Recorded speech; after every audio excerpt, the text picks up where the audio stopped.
سلام، میرزا ابراهیمی هستم و شما بیننده کانال MK 245 می باشید. ما در قسمت درس هفتم اتوکد هستیم. در این قسمت کوشش میکنیم که در شما خوبان تشریح بکنیم که ما در اتوکد چند نوع دستور داریم و از دستورات در اتوکد چطور استفاده کنه میتونیم. پس تا آخر ویدیو همراه ما باشید. یادتان نره که چینل ما را هم لایک بکنید هم سابسکرایب بکنید تا ویدیوهای بیشتری را هر روز دریافت کنید. خب میبینیم که ما در اتوکد چند نوع دستور داریم و از دستورات در اتوکد چه قسم استفاده کنیم. خب دوستان عزیز، قسمی که شما میبینین در روی اسکرین لپتاپ ما مختلف دستورات در اتوکد می داشته باشیم. اولین دستوری که ما در اتوکد استفاده میکنیم لاین می باشه، بعد پولی لاین می باشه، سرکل می باشه، آرک می باشه، ریکتانگل و همچنان الیپس و تمام آیکون هایی که در روی ریبون ما شما مشاهده میکنیم هر کدام از یک دستور می باشه. یا در قسمت مینوی دراو که طرف پایین لیست شده عبارت از دستورات می باشه. ناگفته نمانه دوست عزیز که در اتوکد ما 3 نوع دستور می داشته باشیم که همیشه از 3 نوع دستور استفاده میکنیم. نوع اول دستورات در اتوکد عبارت از آیکون‌های دستورات می باشه که میتونیم لاین از قسمت انتخاب بکنیم، بیایم یک لاین ترسیم بکنیم. که نوع اول دستورات در اتوکد عبارت از گرفتن خود دستور از روی آیکن می باشه که یا هر کدام شارتکت هم می داشته باشه که با شما بعد از روی شارتکت کار میکنه انشاءالله. دستور بعدی دستورات هستند که تحت عنوان دستورات اولیه ما و شما روی کمند لاین ظاهر میشن. خط پایینی که شما میبینید به این قسمت عبارت از کمند لاین می باشه که ما نوع دوم دستورات خود همیشه وقت اتوکد در روی کمند لاین مشاهده کنه میتونیم. چه قسم مشاهده کنه میتونیم؟ ما میایم نوع اول دستور که عبارت از رکتانگل است میگیرم یا بالای رکتانگل کلیک میکنیم یا میایم در روی صفحه REC انتر میکنیم. رکتانگل دستور رکتانگل برای ما چی شد؟ ظاهر شد. دستور اول خود با شما گرفتیم. دستورات بعدی یا دستورات دومی ما شما که در اتوکد زیاد استفاده میشه ببینید در پایین در کمند لاین لیست شده برای ما که عبارت از چمفر، الیویشن، فلیت، تیکنس و ویت می باشه که دستورات دومی رکتانگل است که ما شما در قسمت مشاهده میکنیم. این نوع دوم دستورات است. وقتی من روی صفحه کلیک میکنم ببینید که دستورات روی کمند لاین تغییر پیدا میکنه که عبارت از اریا است، دایمنشنز و روتیشن است که یا عبارت از دستورات سومی می باشد که 3 نوع دستور در اتوکد می داشته باشیم که خیلی زیاد استفاده میشه. فعلا شما ببینید صفحه کمند لاین کاملا به رنگ سفید است و کاملا خالی است. وقتی ما میایم دستور پولی لاین ما میگیرم، دستور که اولین دستوریم است ما گرفتیم. در این قسمت شما ببینید که plan specify start point نوشته شده، یعنی دستور دومی برای ما میگه که دستور دومی خود در این قسمت یا در هر قسمت که میخواهی باید وارد بسازی. من میام در روی صفحه اتوکد کلیک میکنم. ببینید که دستورات بعدی ما که دستورات خود پولی لاین ما و شما می باشه در قسمت ظاهر شده با ما و شما که وارد از آرک می باشه، هالف ویت می باشه، لنس می باشه، آندو می باشه و ویت می باشه. ما در این قسمت دوباره کلیک میکنم. دوباره کلیک کردم. ببینید که دستورات روی کمند لاین باز تغییر خورد با ما. آرک است، کلوز است، هالف وید است، لنز است، آندو و عبارت از ویت می باشه که دستورات سومی ما شماست. خب این عبارت از دستورایی بود که ما شما فهمیدیم که 3 نوع دستور می داشته باشیم. یا در قسمت سرکل، وقتی ما سرکل انتخاب میکنیم، دستور اولی ما عبارت از سرکل می باشه که ببینید specify corner point for circle در کنار ماوس ما شما نوشته میشه. و دستورات دومی ما شما عبارت روی کماند لاین می باشه که عبارت از 3 پوینت است، 2 پوینت است، TTR است یا تانجان رادیوس است که دستورات بعدی ما شماست.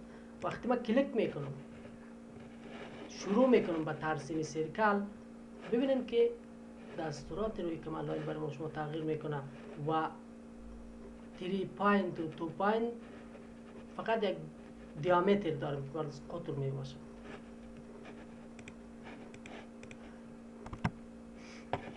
خب دستورات فهمیده شد که 3 نوع دستور داریم. استفاده چطور میتونیم از 3 نوع دستور ما شما استفاده بکنیم؟ من میایم یا دستور اولین دستور خود از قسمت میگیرم که وارد لاین می باشه، یا بالا از کلیک میکنیم یا از کیبورد میگیم L انتر. دستور لاین ما شما گرفتیم.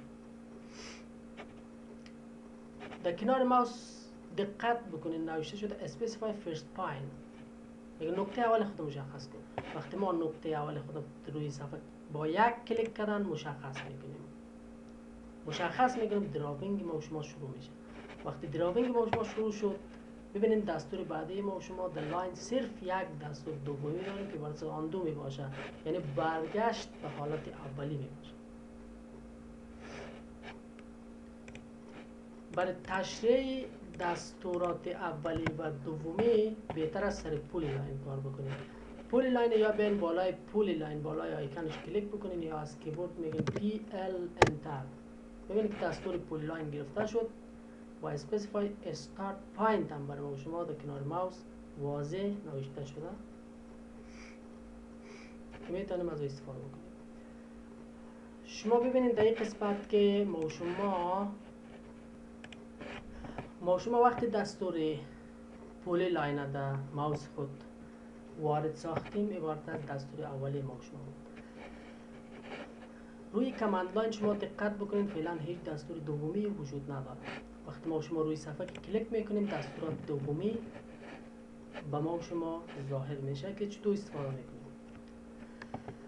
استفاده از این که دستوراتی که در قسمت کماند لاین هست برس آرک می باشه، حرفه می باشه، لنس می باشه، آندو می باشه، ویت می باشه. ما وقتی که پولی لاین خود دستور پولی لاین رو وقتی صادر کردیم، دراوینگ خود آغاز کردیم، دستورات دومی دستورات هستند که راهنمایی میکنن به ما که بعداً یعنی بعد از دستور اولی ما چی کارها رو بالای دستور اولی خود با استفاده از دستورات دومی خود اجرا کردن میتونیم. در این قسمت دراوینگ خود آغاز کردیم، میایم بالای آرک کلیک میکنیم. در این قسمت اگر دقت بکنیم دستورات دومی ما دستوراتی هستند که حرف اولشون به رنگ آبی می باشه. آرک برس از A به رنگ آبی می باشه، حرفه برس H به رنگ آبی می باشه، لنس برس L به رنگ آبی می باشه و همچنان آندو U و W.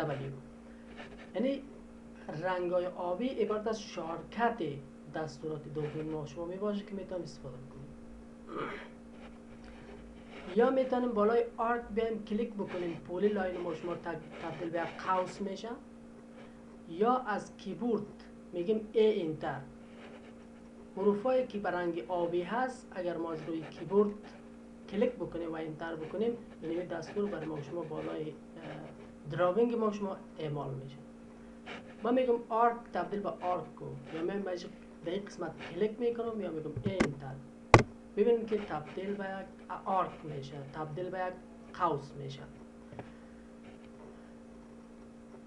دوباره ببینیم که دستورات روی کماند لاین ما شما مکمل تغییرات سرش آمده که باید از انگل است، سنتر است، دایرکشن است، حرفه است، لاین است، رادیوس، سکند پوینت است، آندو همچنان. انگل میخوای برش زاویه بیتیم میگیم A انتر. میخوای سنترش مرکزش مشخص شما میگیم C انتر. میخوایم دایرکشن یا دوران بدیم میگیم دی انتر. میخوایم عرض بدیم برش میگیم اچ انتر و همچنان. یا میخوایم میگیم آرک ما دوباره پس به لاین تبدیل شود. در قسمت کلیک میکنیم میگیم دوباره پس به لاین تبدیل شود. میگیم در قسمت میگیم یا در قسمت من کلیک میکنیم یا از کیبورد میگیم ال انتر. دوباره دراوینگ ما شما با لاین چی شد؟ تبدیل شد. اگر ما میگیم که دوباره یا بین در قسمت کلیک بکنین یا مثل که قبلا کار کردیم بگیم انتر، این بار در قسمت کلیک میکنیم ببینیم که دوباره دستور ما شما تبدیل شد به یک آرک یا به یک قوسی که ما شما از دستورات روی کمانهای استفاده کنیم. انتر انگل میخوای بر زاویه بدی، انتر انگل.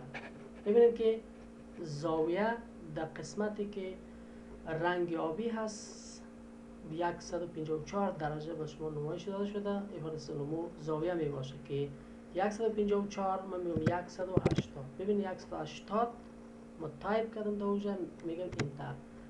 به زاویه 180 درجه میتونیم یک دراوینگ داشته باشیم. 180 درجه یا که نصف یک دور مکمل که عبارت از نمو زاویه ما شما می باشه. یا از هر کدام از این میتونید استفاده بکنین. ویت یا من بالای ویت کلیک میکنین یا از کیبورد میگین W انتر. میخواین برش عرض بدین.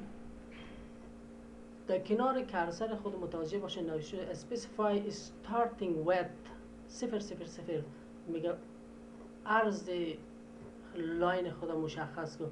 من میگم 4 واحد برش عرض میتونم انتر. 4 واحد طول دوباره 4 واحد عرض. ببینیم که لاین ما و شما یک عرض اختیار میکنه که عبارت از 4 در 4 می باشه. طولش مشخص میکنیم. شما با همیشه وقتی دو اتوکد کار میکنین بسیار با یک دقت بالا باید کار بکنین که کل دستورات خودش برای ما راهنمایی میکنن. پیش ما شما دقت بکنین specify end point of arc میگه نقطه ختم قوس خود مشخص کن. طولش میگم طولش 35 واحد. 35 از کیبورد ما تایپ میکنم 35. ببینید که در این قسمت نوشته شد 35. انتر کلیک میکنم دوباره انتر میکنم. ببینید که یک آرک ما شما که خود دستور اولی ما عبارت از پولی لاین بود و دستورات دومی ما که روی کماند لاین ظاهر میشد از او استفاده کردیم که عبارت از دستورات دومی و همچنان عرض عبارت از دستورات سومی بودند. یک مثال دیگه در این قسمت کار میکنیم براتون. رکتانگل میگیریم که عبارت از دستور اولی می باشه REC رکتانگل. انتر کلیک میکنیم. ببینید chamfer elevation fillet thickness width. کلیک میکنیم دراوینگ خود آغاز میکنیم. این عبارت از دستور اولی ما شد. دستور اولی رو دوباره از قسمت میگیریم میگیم چمفر داشته باشه، یعنی دستور دومی رو بالا از این اعمال میکنیم. من بالای چمفر یا از کیبورد میگیم سی انتر.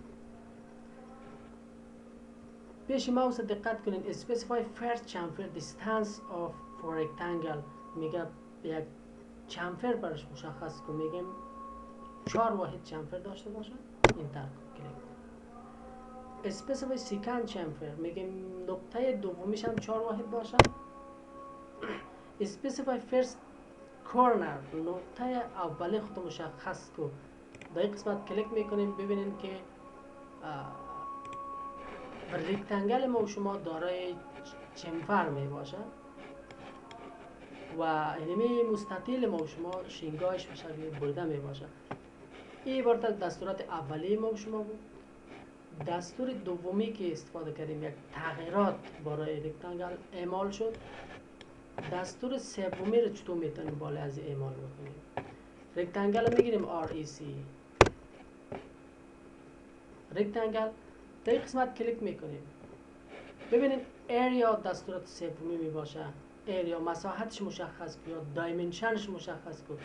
دایمنشنش مشخص میکنیم میگیم که از کیبورد میگیم دی انتر. دی انتر دایمنشن. specify length for rectangle میگیم میگه طولش مشخص کن، میگیم طولش عبارت از 8 واحد باشه، این کلیک میکنیم. اسپسیفای ویدث، عرضش مشخص کن، عرضش هم میگیم 8 واحد باشه. دایرکشنش مشخص کن، زاویهش مشخص کن، میگه اسپسیفای اودر کورنر پوینت، نقطه بعدش مشخص کن. یک رکتانگل ما شما داریم با طول 8 در 8. اگر شما اندازه بگیرید دقیقا این خودش است. از کیبورد بگیم دی آی انتر دیستانس، یک کلیک در این قسمت میکنیم و یک کلیک دیگه در این قسمت. ببینید که 5.6 برای ما شما نشان میده که دقتش زیاد بالاست، باز با سیستم اشاریه با شما نشان میده. خب این بود از 3 نوع دستوراتی که در اتوکد خیلی زیاد کار میه. انشاءالله فهمیده باشین. حتما ویدیو ما رو لایک بکنین، سابسکرایب بکنین تا بهترین ویدیوها رو در خدمت شما دوستان قرار بدیم. تا ویدیوی بعدی، خداوند یار و مددگار.